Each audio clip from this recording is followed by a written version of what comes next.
Selamat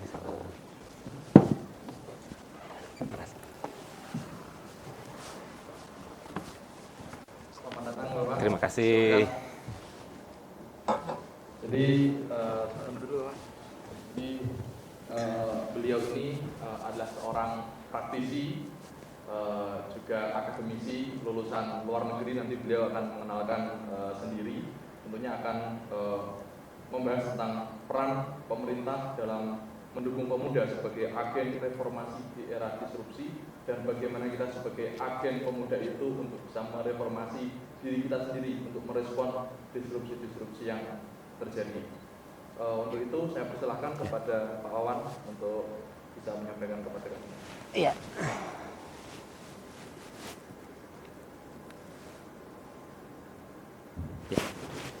Bismillahirrahmanirrahim. Terima kasih Mas Uma.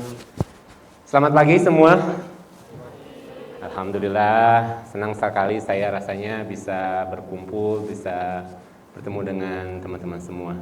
Salam hormat Pak Adam dan Ketua Hima ya, dan teman-teman semua.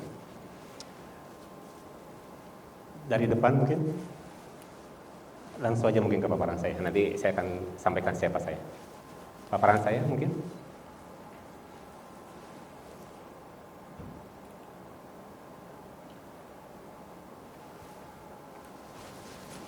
Ya, saya diminta oleh tim panitia untuk menyampaikan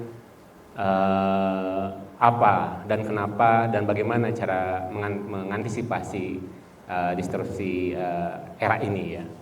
Nah, sebagai pembuka mungkin teman-teman berpikir 5 tahun kemarin, 5 tahun yang lalu, kepikir nggak sih teman-teman manggil taksi sekarang ini nggak usah pakai telepon. Sekarang teman-teman nggak perlu lagi nonton TV kabel, ya sudah digantikan sama Netflix misalnya gitu. Dan teman-teman misalnya nggak usah perlu ke bank, hanya untuk buka rekening misalnya gitu. Nggak usah datang ke bank hanya untuk buka rekening. Sekarang hanya dengan mobile app aja dengan foto iktp sudah bisa. Ya, next. Dan kebayang nggak? 65% pekerjaan anak SD sekarang itu belum ada saat dia bekerja. Jadi 65% anak-anak SD sekarang ini, dia saat dia bekerja usia bekerja sekitar 20 atau 25 tahun usianya, pekerjaan itu belum ada. Itu riset dari World Economic Forum 2024. Nah, oleh karena itu dengan senang hati saya ingin share ke teman-teman semua. Next, innovative disruptions. What should the government and we do? Ya, bersama saya. Next, saya perkenalkan, nama saya Cerdikwan. Mungkin agak aneh terdengarnya, tapi itu memang nyata. Saya Cerdikwan, bisa dipanggil Wawan. Saya besar di Bandung, menempatkan S1 saya di ilmu pemerintahan Unpad. Kemudian postgrad saya, kemudian master dan PhD saya tempuh di Curve School of Public Policy di ANU Canberra. Sehari-hari saya hampir 20 tahun terbelakang ini saya sebagai planner perencana pembangunan, dan terakhir sekarang ini saya sebagai senior planner di Bappenas. Tapi semenjelang itu pun saya pernah beberapa kali menjadi konsultan di beberapa tempat. Next. Nah, teman-teman, disruption itu apa sebenarnya ya? Karena kalau berbicara tentang disruption saat ini, apakah itu sebuah ancaman atau apa? Jadi disruption itu kita harus pandang bukanlah sebagai ancaman, tapi sebagai adaptasi. Kita gimana caranya untuk adaptasi berinovasi. Ini buku-buku utama terkait dengan disruption ini ya.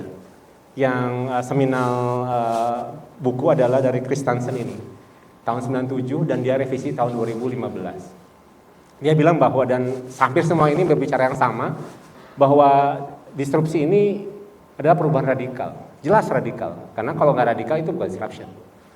Ya, yang jelas menggantikan sistem yang lama melalui inovasi. Nah, Jadi gantinya perubahan radikal itu harus ada apa? Harus ada inovasi. Ya, yang efisien, cepat, dan berdampak luas terhadap tatanan sosial ekonomi dan selanjutnya. Ya, next.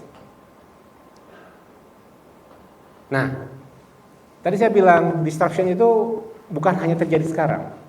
Itu terjadi 22 abad dari mulai abad ke-18, akhir abad ke-18. Apa disruption pertama?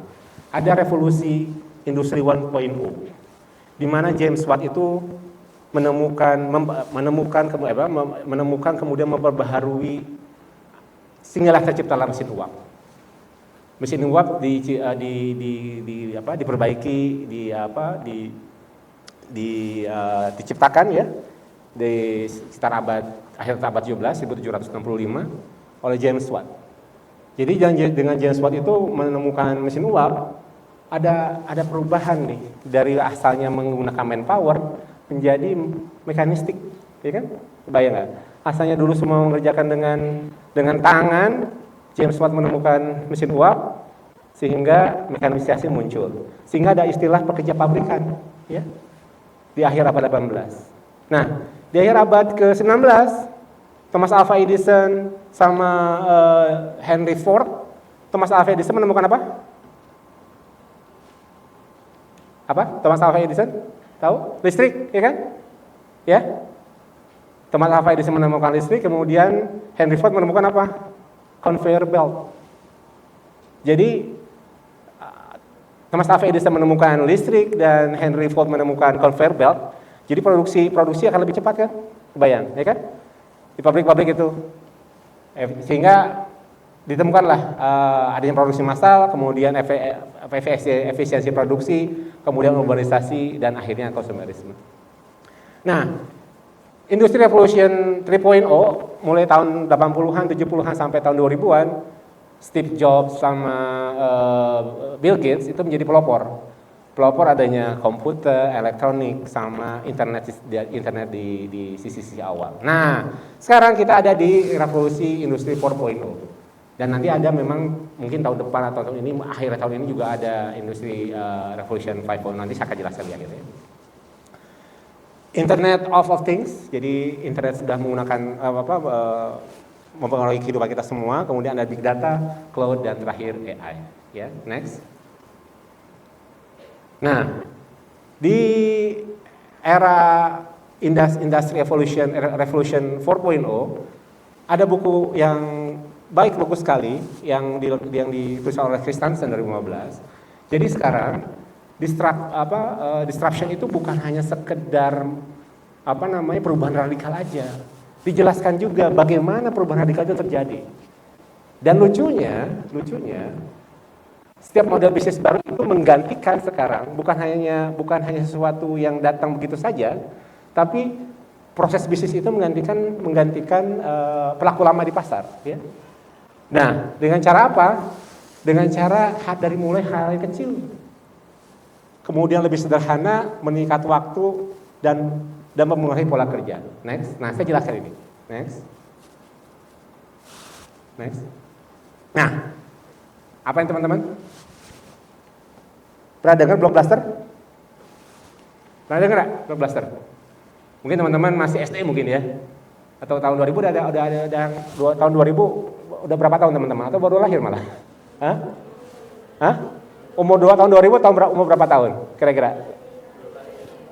Belum lahir ya? Oh, belum lahir. Oke. Oke, tahun 2000 itu media industri hiburan itu dikuasai oleh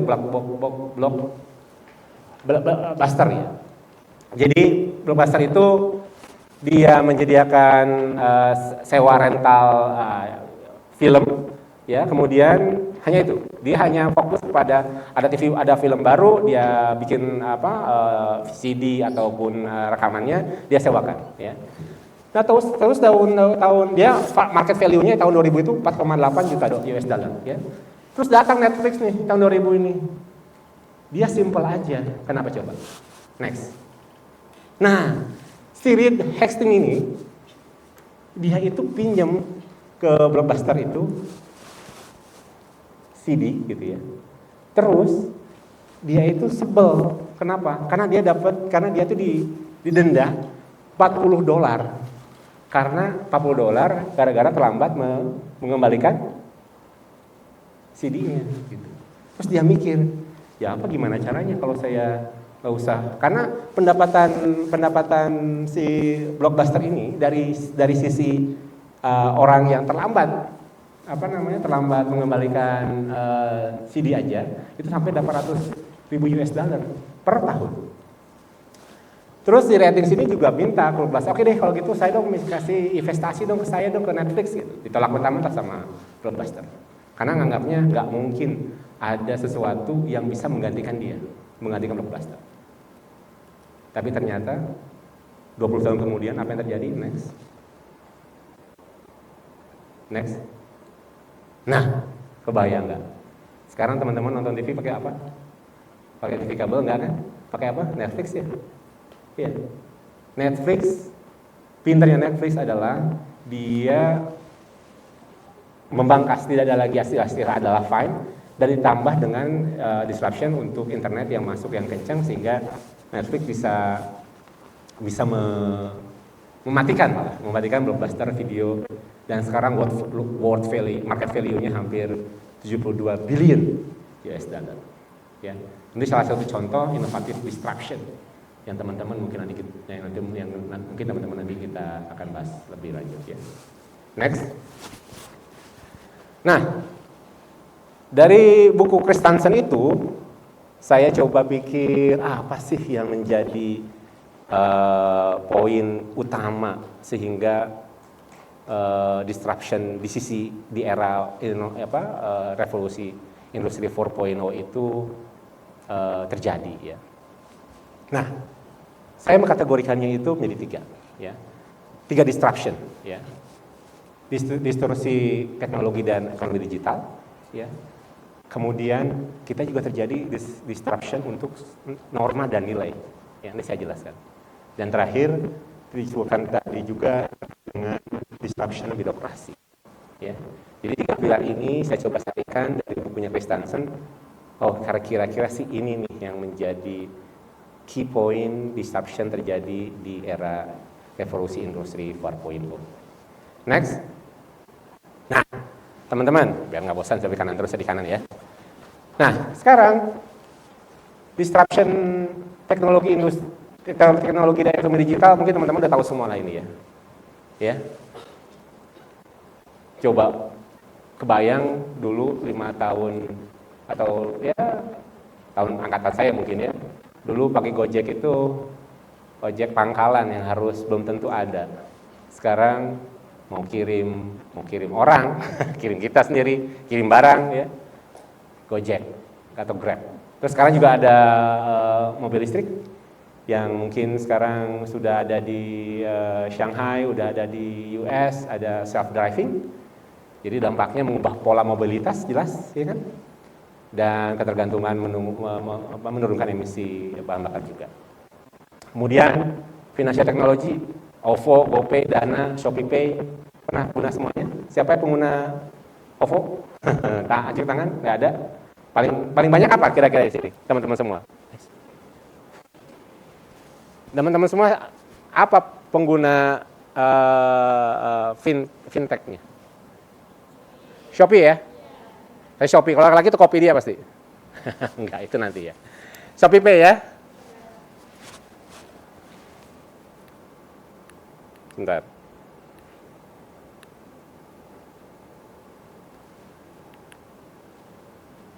Belum nyala ya? Oke, sambil nunggu. Nah, ada fintech ini juga mempengaruhi dengan adanya fintech ini juga mempengaruhi kita untuk menggunakan uang kertas ya, jelas ya. Uang kertas pasti kita akan berkurang kan? Coba teman-teman sini semua, siapa yang pegang cash? Jarang kan? Semuanya pakai kris semua kan, ya kan? Atau GoPay atau OVOPay kan? Dan semua pun merchant-merchant yang di sini pun juga adaptif terhadap hal itu, ya kan? Kripto, Bitcoin, ya jelas kita transaksi sekarang pun tidak menggunakan mata uang, tapi juga dengan kripto.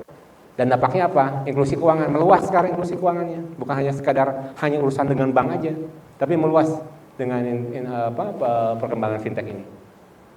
Terus AI.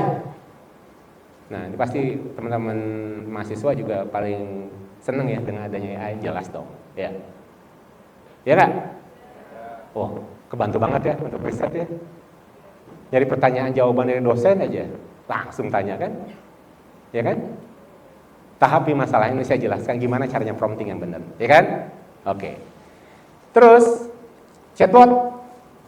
Sekarang pelayanan pemerintah juga atau pelayanan apapun juga banyak melakukan chatbot. Automatic reply, ya kan? Nah, terus ya dampaknya efisiensi meningkat, ada otomatisasi, cuman sekarang juga kita harus concern dengan cara penggunaan AI-nya ya. Mungkin teman-teman di UNER juga sudah tahu bagaimana protokol menggunakan AI dengan baik, ya kan? Oke. Tokopedia, Shopee, jelas kayaknya perempuan lebih senang ke Shopee, laki-laki banyak ke Tokopedia. Itu kenapa? Saya juga nggak ngerti, tapi Tokopedia pun mengiyakan seperti itu. Dampaknya perdagangan tanpa batas, efisien dan kompetitif jelas. Dan terakhir ya saya bilang ada Netflix, Spotify dan YouTube, munculkan juga banyak konten kreator, hiburan menjadi on demand, menggeser industri bioskop dan media cetak. Next. Nah, disrupsi yang kedua, saya bilang tadi, teknologi membawa disrupsi lanjutan yaitu norma dan budaya. Sekarang ada pergeseran ruang privasi dan publik, teman-teman. Ada fear of missing out, ada FOMO. Kadang-kadang kita tuh ambigu ya, hal-hal yang menurut pribadi, tapi ada keseringan, kesenangan untuk share di mana? Instagram, ya kan? Ya. Kadang-kadang ada kepuasan tersendiri. Aduh, aku dapat like ini 10, nambah lagi 20, nambah lagi 50, nambah lagi 100 gitu. Ada kepuasan sendiri gitu. Nah, pola-pola perubahan inilah yang nanti kita harus sikapi ya. Gimana cara menyikapi itu supaya kita lebih puas. Ya. Terus juga berita bohong sama hoax. Jadi ada penelitian dari Transparansi Internasional bahwa 65% orang kecenderungan untuk mem-forward sesuatu tanpa mengecek dahulu. Terutama di WA keluarga ya. Banyak-banyak om tante kirim-kirim WA, kirim-kirim ini yang nggak dicek bener atau enggaknya kan, coba share aja gitu kan. Ya memang 65% kecenderungan orang untuk mem-forward sesuatu tanpa dia cross-check dahulu. Kemudian accountability-nya. Sanksi sosial sekarang itu ada lagi sanksi maya. Sanksi sosial, sanksi dunia nyata sama sanksi real itu beda 180 derajat. Ya kan? Kerasa nggak? Sekarang bullying itu, verbal itu bukan hanya tatap muka, tapi dengan jempol, 2 jempol ini yang cukup juga membuat kita resah, ya kan? Ya kan? Ya. Terus juga sekarang tuh orang cenderung individualis, menarik diri sendiri, saya udahlah scrolling aja di kamar sendiri gitu. Nggak ada interaksi lagi gitu. Ya. Terus terakhir jelas ada budaya kerja fleksibel, nggak perlu kantor. Makanya sekarang muncul banyak co-working space, ya kan? Freelancer, content creator. Ya mungkin freelancer sama content creator zaman saya SD nggak kepikir ini ada pekerjaan seperti ini. Mungkin itu hal yang sama. Anak SD sekarang 20 tahun kemudian belum tentu ada pekerjaan yang kayak gini. Mungkin apa nggak tahu, ya kan? Bayang nggak? Itu disruption yang signifikan, ya kan? Kemudian juga standarisasi gaya konsumsi, itu juga pengaruh. Topoki misalnya gitu. Memang kepikir topoki gara-gara apa? Gara-gara K-pop, gara-gara drakor, ya kan? Coba. Itu disruption yang menurut kita nggak sadar, tapi itu terjadi gitu. Disruption itu, ya kan? Oke, ini terkait dengan norma sama budaya. Next. Nah, disrupsi birokrasi juga harus move on dong. Jangan red tape birokrasi terus gitu. Walaupun memang ada, pasti ada. Gimana pun juga di negara maju, di negara berkembang, red tape birokrasi tetap ada. Tapi sekarang birokrasi 4.0 juga sudah mulai move on dengan adanya e-government, kemudian ada layanan chatbot, integrasi data dan smart city ya. Surabaya sudah punya nih, keren ya. Next. Nah, sebelumnya? Nah, sebentar, saya boleh minum dulu ya.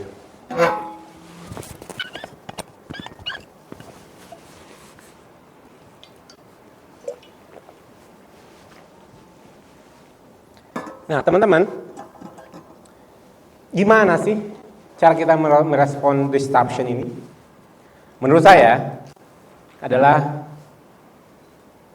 kita, terutama teman-teman semua di sini, calon-calon policy maker dan calon-calon orang besar nanti lainnya, gimana caranya kita bisa meningkatkan daya saing individu, competitive advantage dari teman-teman semua. Jadi competitive advantage yang mungkin tidak dipunyai oleh orang lain, ya. Melalui apa? Melalui pendidikan. Nah, sayangnya memang pendidikan kita ini memang harus terus dipacu ya. Karena nanti saya jelaskan apa namanya talent, World Talent Index Indonesia itu di posisi 46 dari 167 negara, sedangkan Singapura itu posisi kedua, bayangin. Sama-sama satu region, tapi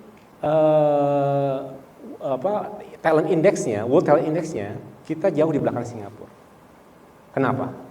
Karena guru di Singapura, ya, guru di Singapura untuk masuk guru, coba kira-kira untuk masuk guru di Singapura itu syarat utamanya apa? Guess aja. Ada yang tanya? Ada yang bisa? Syarat orang menjadi guru di Singapura, syaratnya apa? Yang utama, yang pertama, ada yang bisa guess aja? Siapa? Ada nggak? Syarat utama jadi guru. Nggak bisa, belum kebayang? Apa? Ada? Sebelah kiri, sebelah kanan? Hah? Coba saya kesini ya. Ya, pada maaf ya, biar suasananya agak ini. Ayo, ada nggak? Syarat utama orang jadi dosen di Singapura apa kira-kira? Nah, Mbak, siapa namanya? Vika. Wah, Vika. Kira-kira apa? Nggak tahu, Pak. Nggak tahu. Ada yang kira-kira? Guess? Hah? Sarjana? Oke, benar. Maaf. Siapa namanya? India. Hah? Nindya. Oke, sarjana. Terus, Iya. kualifikasinya apa kira-kira? Oke, sarjana. Sarjananya, kualifikasinya apa? Pendidikan. Grade-nya? Oh, Apakah untuk guru untuk guru SD, SMP, SMA? S1. S1, Iya. jelas. Oke. Siapa namanya? Nindya. Nindya, makasih Nindya. Oke, Nindya benar. Untuk masuk ke jadi guru di Singapura itu benar. Harus posisinya sarjana. Tapi sarjananya itu harus top percentile. Minimal 2% terbaik. Coba teman-teman bayangin. Kalau kita di sini misalnya gitu ya. Saya lihat nih Suma ini tadi prestasinya asik banget ya. Prestasi di sini, Suma ini prestasi apa? Mahasiswa terbaik ya. Ya kan? Nah, orang-orang kayak gini yang Suma ini yang dicari di Singapura. Karena Singapura, Korea, China itu menjadi guru adalah top percentile. Top percentile dari setiap angkatan itu di-privilege untuk menjadi guru. Dan menjadi guru adalah suatu hal yang membanggakan. Gitu. Itu bedanya Singapura sama kita. Ya, kita nggak usah bahas gimana kita, tapi kita teman-teman semua tahu kan. Nah, terus kompensasi di Singapura untuk menjadi guru first entry aja itu per bulannya setarakan dengan rupiah itu adalah 60 juta.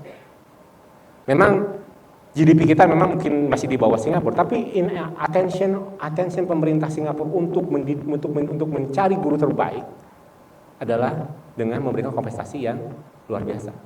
Gitu. Terus yang ketiga apa? Kurikulum di Singapura kalau kita evolving terus kurikulumnya berdasarkan perubahan rezim dan menteri di Singapura tuh memang mirip sama kita. Ada kayak dulu misalnya kayak Indonesia kurikulum merdeka. Jadi guru itu diperkenankan untuk introduce bahan ajar yang menyesuaikan dengan perkembangan zaman. Gitu. Kayak AI itu sudah diintroduce di Singapura itu 3-4 tahun yang lalu oleh guru-guru di sana. Gitu. No wonder hasil lulusannya ya dicari orang. Gitu ya. Itu yang menyebabkan talent award, talent index posisi kedua dari 167 di dunia. Kita di posisi 46. Ya. Kita memang ada masalah di pendidikannya nih. Tapi kita jangan kecil hati. Next. Nah, teman-teman semua, inilah teman-teman semua ini. Angka partisipasi kasar APK perguruan tinggi. Nah ini teman-teman semua yang ada di depan saya ini. Nah, APK ini membandingkan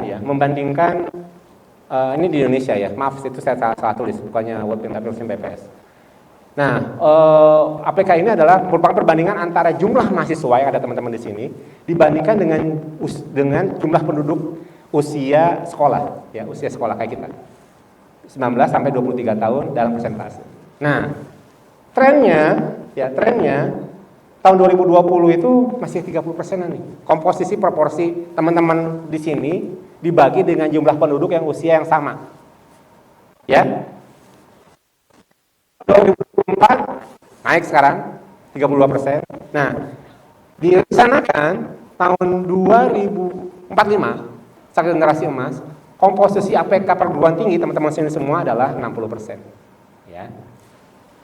Tapi nih, kita lihat lagi untuk 2024 komparasi APK perguruan tinggi, Singapura aja langsung posisi 91%. Jadi isinya orang kuliah semua ya. Ya kan? Kita masih ya di 32%. Nah, data BPS menunjukkan dari tahun 2024 itu usia pelajar itu usia 15 sampai 24 dari mulai SMA sampai perguruan tinggi itu ada 44 juta. Ya. Nah, menariknya 9,9 juta ya itu unemployment. Jadi tidak kuliah, tidak training, dan tidak juga sekolah. Not in employment, education, and training. Gitu. Nah teman-teman, ternyata ada 452.000 orang itu lulusan S1, S2, dan S3 yang unemployment. Nah ini kan tricky ya. Udah kita susah-susah sekolah, sudah kita susah-susah belajar, bikin seminar seperti ini, kenapa pas masuk lapangan kerja kita nggak mismatch nih, nggak masuk nih. Next. Nah, ini yang coba pemerintah lakukan nih. Saya coba menarik satu angle aja dari sisi pendidikan melalui pendidikan tinggi, terutama providing beasiswa. Ya. Nah, dengan adanya beasiswa ini diharapkan angka putus sekolah, terus eager anak-anak SMA untuk lanjut sekolah itu akan lebih tinggi, ya kan? Jelas. Mungkin ada teman-teman di sini semua yang bagian dari beasiswa undergrad, ada? Ada nggak? Nggak ada ya? Nggak ada.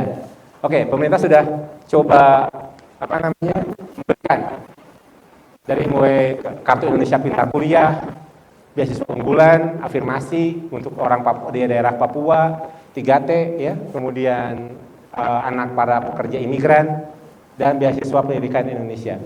Ya. Nah, top postgrad sendiri ya ada 55.000 orang sekarang yang sudah selesai sekolah dengan biaya LPDP dan sedang sekolah dengan biaya LPDP. Ya. LPDP punya endowment fund hampir 154 triliun, yaitu terus berputar. Harus pulang ke Indonesia, bangun negeri, gitu ya kan? Nah, pemerintah sekarang sudah berpikir bahwa sekarang bukan lagi zamannya brain drain, bukan lagi zamannya harus di sini. Gitu. Selama dia tinggal di luar, menjadi diaspora, jadilah brain collaboration. Jadi walaupun makanya sekarang LPDP diperbolehkan untuk yang sudah lulus S2, atau lulus S3 boleh tinggal di daerah di negara tersebut 2 tahun dan boleh diperpanjang. Ya. Next. Nah, tadi saya bilang World Talent Ranking nih. Indonesia di peringkat 46, Singapura di peringkat kedua. Nah, sebetulnya kita punya juga nih manajemen talenta nasional. Mungkin Pak Adab juga tahu ya Pak, manajemen talenta nasional ya Pak. Nah, masalahnya manajemen talenta Indonesia ini bukan ada masalah, cuman perlu lebih disinkronkan dengan dunia industri. Jadi manajemen talenta nasional ini basis data orang-orang yang punya pertama pendidikan, ya, pengalaman pekerjaan dan keahlian. Tapi keahlian itu juga kadang-kadang suka tidak match dengan dunia industri. Jadi kayak istilahnya tuh pool talent gitu.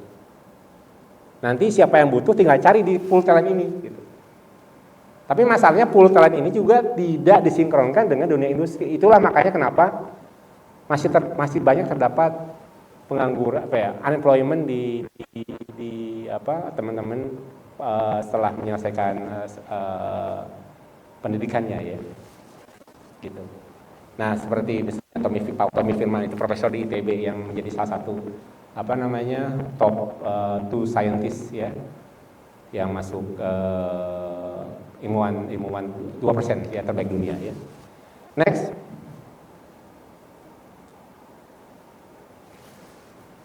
Tadi masalah pendidikan Indonesia yang mungkin harus kita elaborasi lagi, harus kita perbaiki.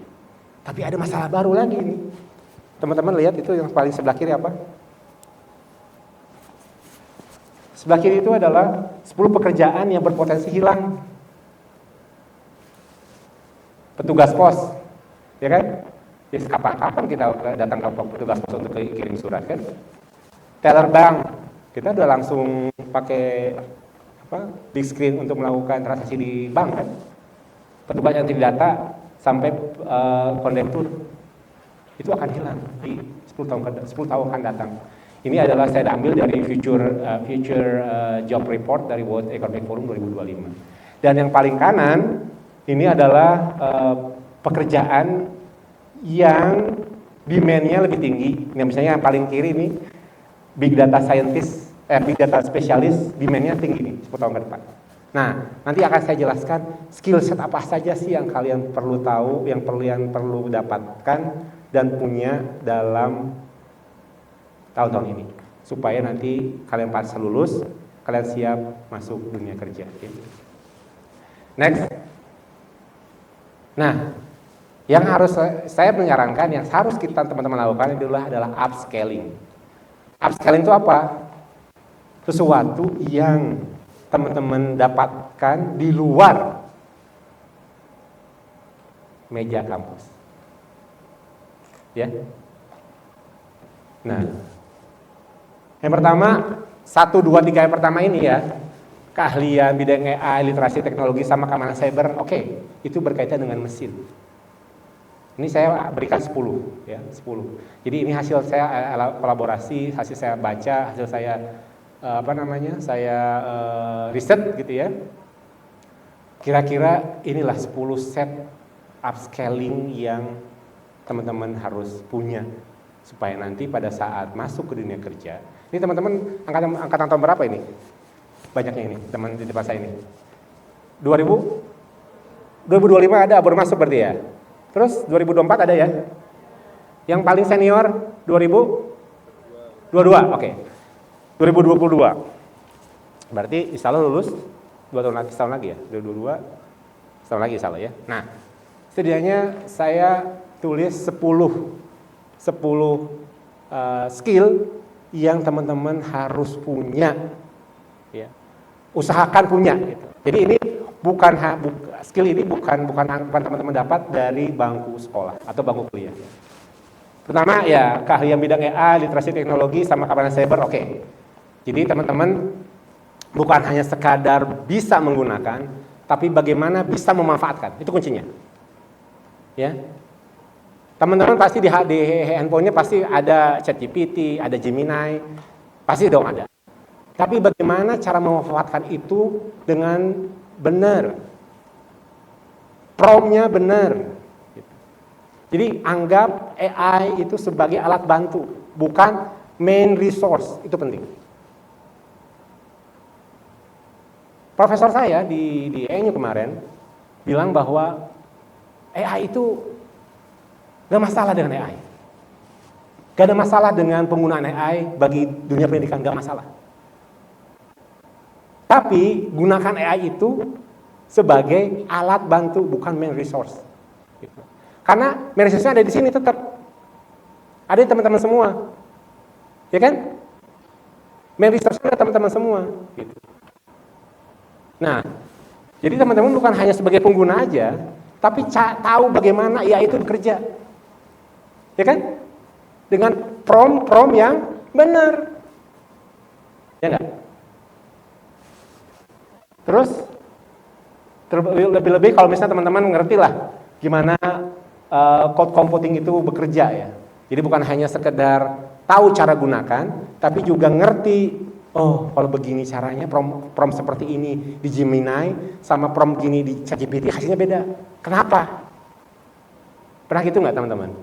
Ada tugas kuliah, nanya prompt yang sama ke ChatGPT sama Gemini, hasilnya beda nggak? Hah? Beda? Ngerti? Kenapa? Belum kan? Karena setiap AI itu punya prompt tersendiri. Punya prompt sendiri. Cari tahu itu. Ya. Ini bisa dicatat ya. Jadi skill 1, 2, 3 itu berkaitan dengan AI. Tapi sekali lagi teman-teman jangan hanya sebagai pengguna, tapi juga tahu bagaimana cara menggunakannya. Oke, dengan prompt-prompt yang benar. Oke. Nah, yang ke-4, 5 sampai ke 10 itu ada embedded di teman-teman semua. Tapi mungkin harus diasah. Oke, teman-teman. Ya. Ada pemecahan masalah, kecerdasan emosional, next. Ada kreativitas sama inovasi, kesadaran lingkungan, kolaborasi sesama tim, adaptasi, manajemen kepemimpinan melalui apa? Melalui apa? Melalui hima, ya kan? Tuh senang tuh ketua himanya. Wah, aku udah upscaling berarti ini gitu. Nah, banyak hal-hal yang bisa teman-teman dapatkan di luar kelas ya, yang mumpuni untuk teman-teman dapatkan sebelum masuk ke dunia kerja. Karena setidaknya kalau dunia kerja itu, setidaknya contohnya ya, kolaborasi dan kerjasama tim. Itu gimana cara ngolahnya? Ayo. Contohnya kayak ini kan, bikin seminar ini. Makanya teman-teman bukan hanya, jangan sekali lagi saya pesan, jangan hanya duduk datang di kelas terus pulang lagi sekolah, pulang lagi ke rumah. No. Duduk datang ke kampus, gunakan di kampus ini ekskulnya atau himpunannya atau apapun itu untuk mengembangkan diri.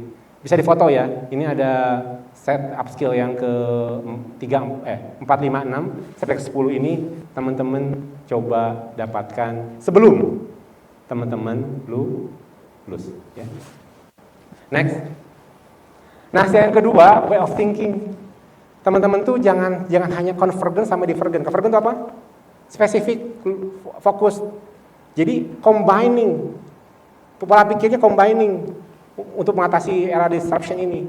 Jadi kalau convergent aja, itu fokus pada satu titik. Aku nggak mau ngerjain apa-apa, ini terus convergent. Kayak ngerjain matematika, contoh soal cerita, sampai selesai udah selesai, jangan. Tapi combine dengan divergent. Divergent itu analitis, kreatif, sesuai dengan situasinya. Jadi pesan saya, teman-teman, combining ya antara pemikiran convergent sama divergent. Nah, terus juga nanti cara penyampaian pun harus benar.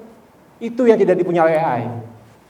AI oke, dia sebagai alat bantu. Tapi delivery-nya itu, seperti saya lagi duduk di sini, bagaimana cara penyampaian itu dengan baik dan benar. Harus ada apa? Logos, logic and reason.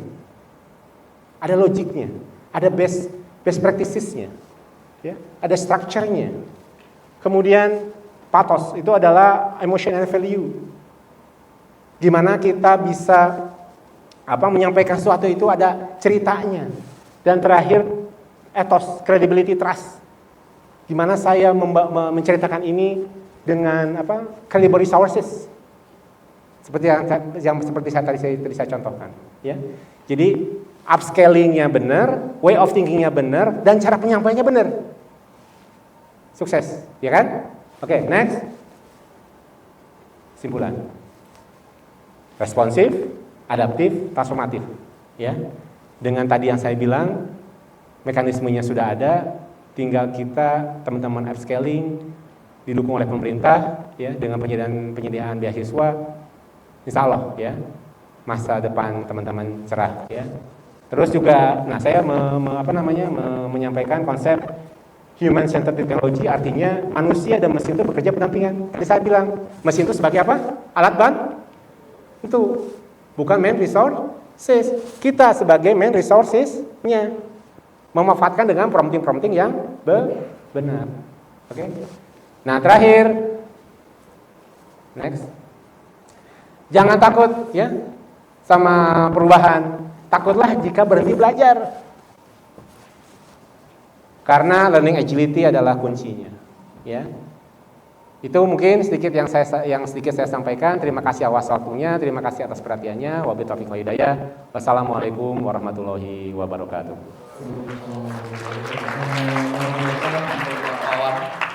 Terima kasih banyak materi yang sudah disampaikan, cukup menarik pembahasan kita hari ini dan cukup berwarna sangat luas. Tentunya itu sangat penting untuk kita butuhkan untuk kehidupan masa depan kita, berkarir, bersosial, dan juga tentunya mengadaptasi disrupsi yang akan kita hadapi. Nanti saya akan memberikan kesempatan kepada teman-teman. Misalnya kalau kita beli barang yang sebelumnya di pasar ada tawar-menawar, sekarang hanya di rumah aja melalui handphone. Itu juga yang contohkan tadi taksi dan juga e-hailing dan lain-lain. Nah, pertanyaan saya, untuk menghadapi itu masih perlu nggak kita untuk mempertahankan budaya kita, budaya Indonesia, apa mungkin etika sosial di tengah disrupsi digital. Jadi bagaimana cara kita untuk mengadaptasi diri menghadapi dua disrupsi itu yang sebetulnya dampaknya itu saling bertentangan. Kira-kira itu. Oke. Pertanyaan bagus, ya. Jadi seperti pendapat saya, tadi saya sudah jelaskan, ya. Dua disruption itu sangat dekat dengan kita, ya kan? Teknologi sama norma dan budaya. Nah, pertanyaannya gimana caranya, betul kan? Gimana caranya kita lebih adaptif, ya kan, terhadap perubahan itu. Nah, menurut pendapat saya yang paling utama dari apa yang disampaikan tadi adalah bagaimana kita bisa adaptif, agile, bisa adaptif, bisa dapat berubah kalau kita sudah punya apa? Punya kemampuan individu. Contohnya, kalau kita misalnya biasanya nerima sesuatu WhatsApp misalnya gitu, ya, WhatsApp. Tadi saya bilang 65% orang itu langsung forward tanpa mengecek benar atau salah. Itu kan perubahan dinamika kan, jelas ya. Ada teknologinya, ada normanya kan, tadi saya bilang. Nah, untuk menyikapi ini, yang dilakukan apa? Kita kalau sudah paham bagaimana caranya untuk meng-cross check informasi, ya, kita pasti cek dulu dong, jangan langsung forward. Atau setidaknya tidak meng-forward. Sebelum kita mengecek itu kebenarannya, benar nggak? Ya, satu, kita harus punya istilahnya mawas diri. Kita juga harus upscaling dong, gitu. Jangan kebawa dengan orang segampangnya itu memforward informasi, kan? Satu, kita harus punya mawas diri, ya. Dengan caranya apa? Kita harus punya kemampuan, atau tadi saya bilang upscaling. Terus yang kedua, memang disrupsi budaya ini memang nggak bisa nggak bisa ditahan karena dorongan dari disruption teknologi. Ya. Tadi saya kasih contoh, misalnya Netflix misalnya gitu. Sekarang Netflix itu ada ketentuan, baru-baru aja sekarang ini, 2 tahun terakhir ini, Netflix nggak bisa langsung rilis film baru. Karena ya apa? Karena mematikan bioskop ya, gitu. Nah, tapi kerennya Netflix apa coba? Netflix bikin film sendiri, coba. Dan booming, jelas gak? Ya kan? Jadi itulah ciri-ciri ya gimana kita merespon. Jadi dengan contoh Netflix ini itu bisa diterapkan di diri kita sendiri. Jadi saat ada hambatan, ada gangguan atau ada hal-hal yang nggak pas nih, gitu ya. Kita harus memperbaiki diri jelas, gitu ya kan? Itu contoh Netflix yang konkret. Netflix bikin film sendiri dan itu booming, sehingga Netflix itu naik terus, gitu. Ya kan? Ya. Jadi intinya pertanyaan tadi bagus, semua bagus. Jadi sekarang yang harus kita lakukan adalah pertama upskilling yang tadi saya jelaskan, kedua adaptifnya kita terhadap perubahan itu dengan cara kita sendiri. Dengan cara kita sendiri.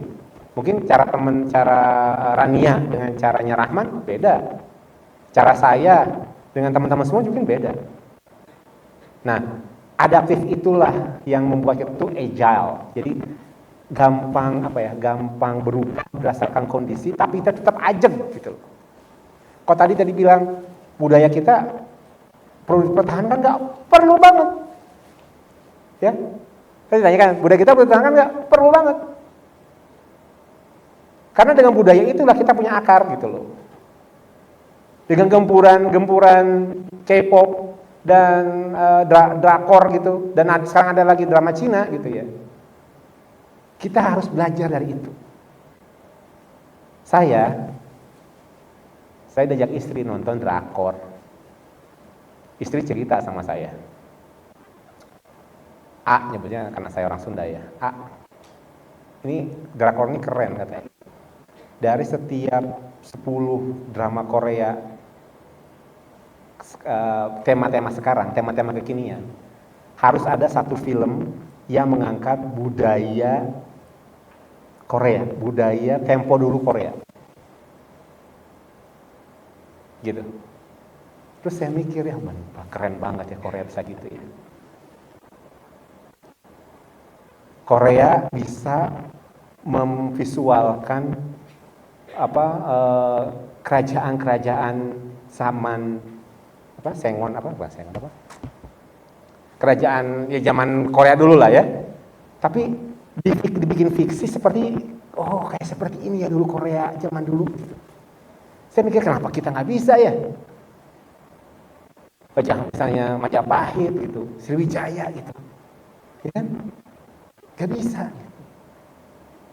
Tapi sebetulnya kan drama-drama kita tuh kan sebetulnya gitu-gitu aja lah, tentang percintaan segala macam dan horor ya kan? Gak move on gitu. Saya lihat drama Korea tuh temanya itu diverse gitu, diverse banget. Wah, saya kadang-kadang kalau nonton satu episode pasti penasaran ya episode berikutnya gitu. Nah, itulah jadi maksudnya kalau kebudayaan itu harus mengakar ya jelas harus mengakar karena itulah rootnya kita. Jadi gimana cara kita tadi saja upscaling, kemudian adaptif, yang terakhir ya bagaimanapun juga root budaya kita harus tetap kita pertahankan gitu ya. Terima kasih. Ada pertanyaan lain mungkin? Oke, terima kasih. Selanjutnya saya kasih kesempatan untuk teman-teman yang mau berdiskusi atau memberi pertanyaan. Teman-teman ada dulu untuk question. Teman-teman yang mau bertanya berdiskusi. Silakan bisa angkat tangan. Saya kasih 3 kesempatan pertanyaan. Ada? Oke. Di belakang ada. Oke. Panitia bisa minta tolong oke.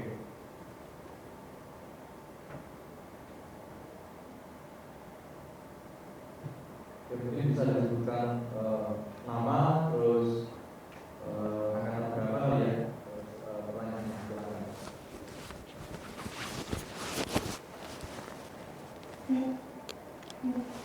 Baik, terima kasih Pak Omar dan waktu atas kesempatannya. Perkenalkan, saya Maya dari Siapa? angkatan 24 Siapa namanya? dari Prodi Administrasi Namanya siapa? Publik. Maya. Nah, iya. Nah, dalam konteks Indonesia saat ini sekarang itu Pak, kan karena disrupsi teknologi tadi itu AI, kecerdasan buatan itu dalam cita-citanya itu akan memperlebar ruang apa namanya menciptakan lapangan pekerjaan. Nah, tapi di sisi lain dengan kecerdasan itu akan menciptakan mengambil alih pekerjaan yang biasanya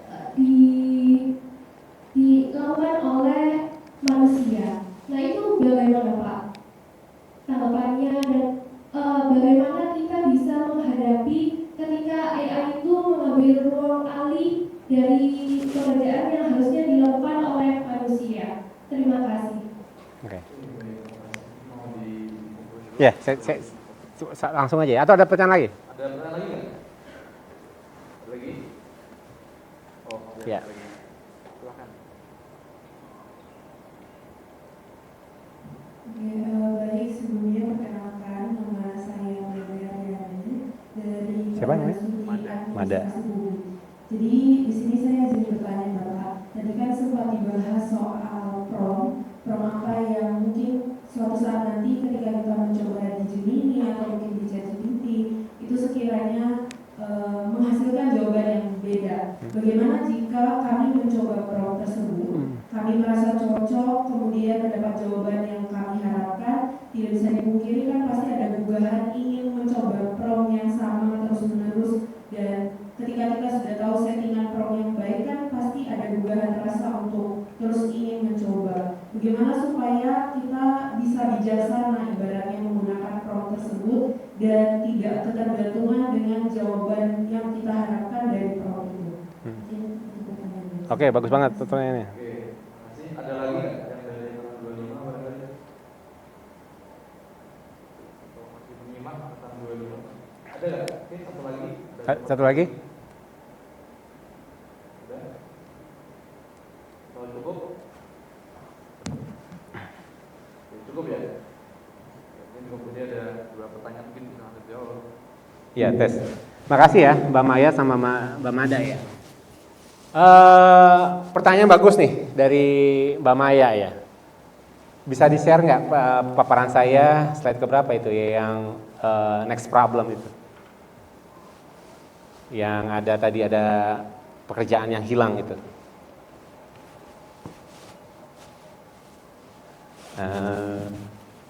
Terus bawah 10 atau 11 gitu mungkin. Terus.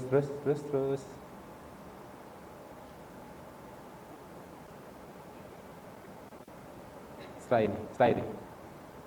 Terus. Nah, nih. Nah, Mbak Maya. Mbak Maya nanya nih, gimana pekerjaan kalau diambil sama AI semua? Nih, coba di 10 pekerjaan yang kira-kira akan hilang 10 tahun mendatang. Tahu nggak alasannya kenapa AI overtaking? Mana Mbak Maya tadi? Di belakangnya. Kenapa? Kenapa coba? Kenapa kira-kira 10 pertanyaan ini AI yang bisa overtaking? Bentar.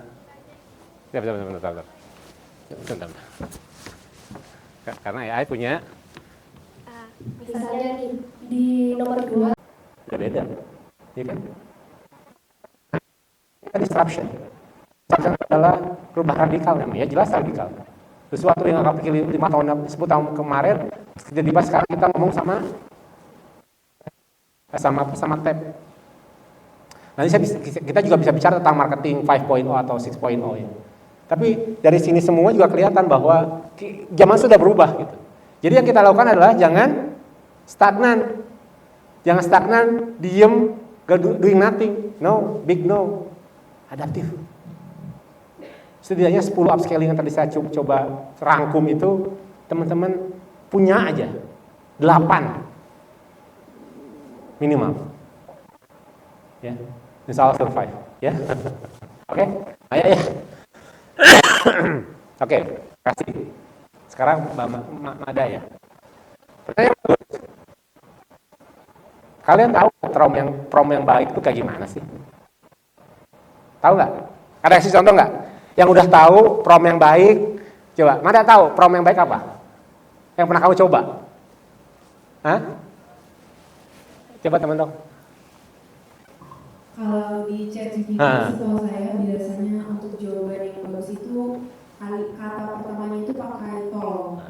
Nah setelah kalimat tolong itu mungkin bisa dideskripsikan lebih dalam dan lebih detail arah jawaban yang kita inginkan itu seperti apa. Oke, ada yang kurang satu.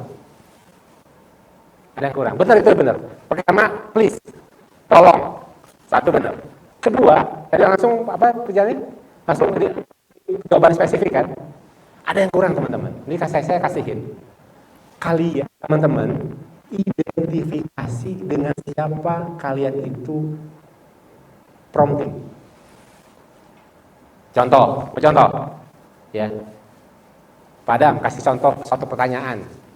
Pertanyaan kuliah Padam, ini mata kuliah apa Padam? Kebijakan publik. Kebijakan publik. Kasih satu pertanyaan aja untuk mahasiswanya. Nanti saya coba kasih promptingnya Pak. Makasih Pak. Maaf ya Pak sebelumnya Pak. Sesuai ini. Oh ya boleh Pak, ya Pak. Tips agar mahasiswa terbiasa menggunakan kebiasaan-kebiasaan baik lah yang bisa dilakukan mahasiswa untuk bisa menguasai semua ilmu yang diajarkan hari ini. Oh gitu. Jadi apa? Pertanyaannya tips. Tips apa supaya kita, pertanyaannya Padam, supaya kita bisa menerima informasi dengan baik. Gitu ya. Pertanyaan itu. Promnya apa kira-kira? Ada? Apa kira-kira promnya? Nanti saya kasih tahu yang ininya, yang lebih catchy-nya. Kira-kira apa? Masuk aja, tolong jawab pertanyaan ini.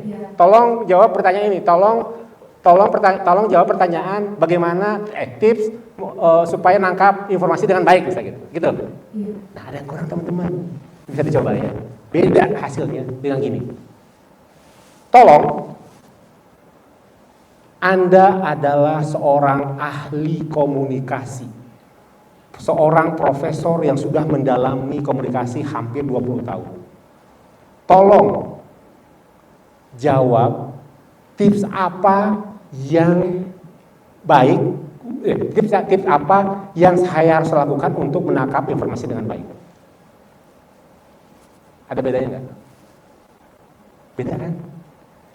Coba nanti, silahkan sekarang coba aja di HP masing-masing. Jadi intinya, pertama, please, tolong benar. Tapi identifikasi dulu, si ChatGPT ini kita gunakan sebagai apa? Kita kan yang menggunakannya, kita gunakan identifikasi sebagai apa? Saya minta ChatGPT yang sedang saya tulis itu sebagai apa? Sebagai pembantu saya yang kebetulan sebagai seorang ahli komunikasi yang sudah berpengalaman 20 tahun. Tolong jawab pertanyaan saya. Jadi, si prompt AI itu akan menjawab sesuai dengan kapasitas yang kita tulis. Ya. Ini saya kasihin. Jadi sekali lagi ChatGPT itu bukan atau Gemini atau apapun itu jangan sebagai main resources jelas. Tapi untuk mendapat jawaban yang baik, identifikasi dulu si AI itu sebagai apa? Sebagai apa? Ya. Coba, sekarang pasti teman-teman penasaran. Jadi apapun itu, jadi identifikasi pertanyaannya tentang misalnya tentang komunikasi tadi saya bilang. Gimana komunikator menangkap informasi dari komunikator. Oh, berarti ahli komunikasi nih. Oke. Tolong Anda sebagai ahli komunikasi yang sudah berpengalaman 20 tahun, tolong jawab pertanyaan ini. Set, jawabnya beda. Pasti beda. Nanti jawabannya, pertanyaan selanjutnya adalah tolong jawaban formal, informal, apa terserah. Tapi identifikasi awal itu sangat penting dan mempengaruhi jawaban dari AI. Dan AI itu sekali lagi sebagai alat bantu kita, asisten kita yang membantu kita. Tapi tetap main brain-nya tetap dari kita. Ya, jawab ya pertanyaannya. Ada ya? Ya. Terima kasih. Oke, baik. Pertanyaan yang banyak untuk orang yang biasa. Jadi tadi teman-teman juga pertanyaannya bagus dan sudah dijawab. Semoga bisa menambah lagi wawasan kita. Jadi next kalau pakai ChatGPT jadi supaya ada teman-teman untuk mengenai. Terima kasih Pak Wawan atas materi yang disampaikan. Jadi mungkin pengalaman dari saya dari materi Pak Wawan tadi bahwa disrupsi itu ada sama dengan adaptasi.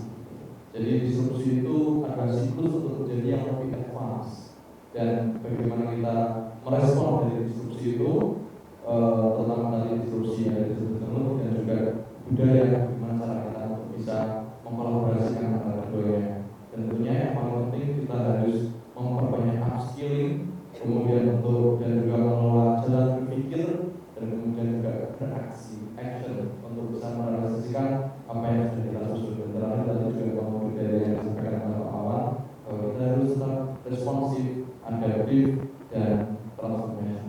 Saya kira itu dari saya. Terima kasih. Tapi sebelum itu ada pantun teman-teman. Bilang cakep ya.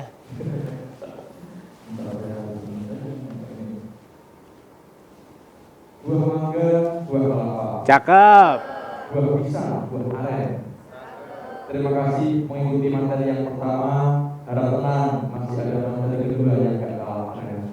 Cakep. Terima kasih kita lanjutkan ke MC.